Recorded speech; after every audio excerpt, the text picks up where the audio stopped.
that was a fantastic call this morning with the CEO of one of our portfolio companies. I was pleasantly surprised that they're going to grow, it looks like about 93% over last quarter. The only issue I've got is I think they have too much business, meaning I don't want to see them grow. It's a crazy statement. It is, right? Yeah. It's like, but you know, he's talking about growing 150% sequentially. And you and I both know you're not going to do that every quarter. So, you know, it's kind of like, you know, you don't want the results to be lumpy. So how do you handle that? Okay, so for the viewer, we're going to dive into that. The problem is when you have too much business coming in. Here we are, Wednesday, March 20th, almost the end of Q1. We have one of our portfolio companies, a situation where some business wants to be closed. The customer wants to close Q1. We kind of want to push it to the beginning of Q2. So it's not so lumpy. Like you said, 93% already quarter over quarter is great growth. And we just want to keep it, you know, rocket ship taking off. So why would we not want the business to be closed right now? And why are we trying to push it to Q2? Well, I think what we'd be worried about is if the additional business that wants to close were to close, our growth rate over Q4 and Q1 would be approaching 150, 200%.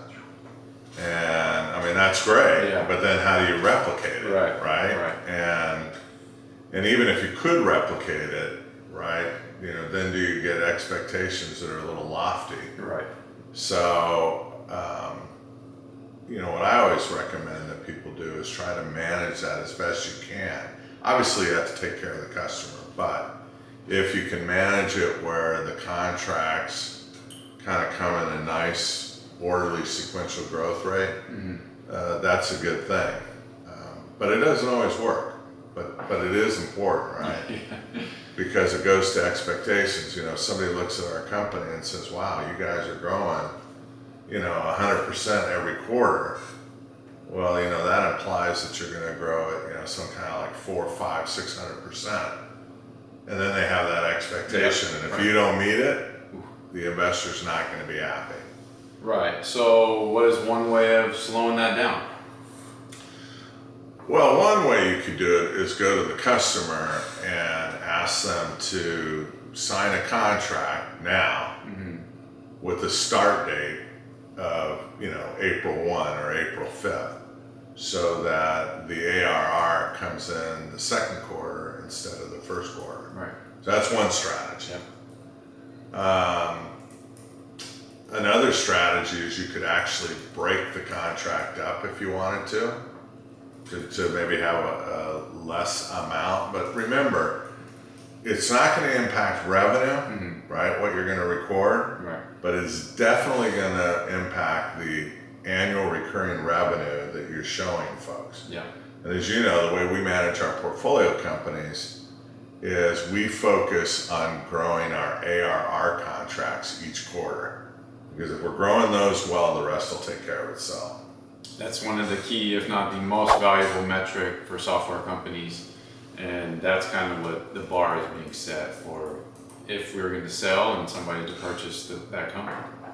Absolutely. Yeah. I mean, you know, when you see large valuations on software companies, the reason you're seeing that, and when I'm talking about 10, 15 times revenue, is that there's a couple things going on. One, they've got recurring revenue, but the other is that they're growing quickly. And as you continue to add these ARR contracts, it snowballs the growth rate and it makes the investor a lot more confident in the future. So ARR is extremely important. I think the length of the contract is also important. You know, if you can get those contracts in at, 2 years or 3 years, that's even better. Right. And then probably the last thing that I think you should look at as you're trying to manage your metrics quarter to quarter is what your average contract value is, and try to grow that. So if your contract value was, in Q4 1,000, you want to see if you can grow that to, $1,400 or $1,500. In the next quarter. Yeah, because what you're doing is you're showing two different things. You're showing contract value growth and ARR growth. For the purchaser that might be coming in to buy that company, obviously they're going to pay a premium, the valuation multiple that you explained. But if you're growing so quickly in that aspect, then whatever purchase price they're going to have, they're just going to grow right into it, and it's going to be good for them as they'll recover their money quickly. Yeah, I mean it sounds simple. It's obviously a lot harder to do than people realize. I mean, probably for us, we're having a great quarter with this particular CEO, but it took us probably a good 6 months to get our value proposition down correctly so that people could understand it. So Mike, what if our viewers out there have questions about this? Yeah, comment, like, subscribe to our channel, but any questions that you have, comment, and we'll be looking to get back to you and help you win any question that you have. Great, and I think the next time we get together, right, maybe next week, maybe we can talk about how to manage your cash flow during the quarter. Ooh, fun stuff. Yeah. Cool. Boom.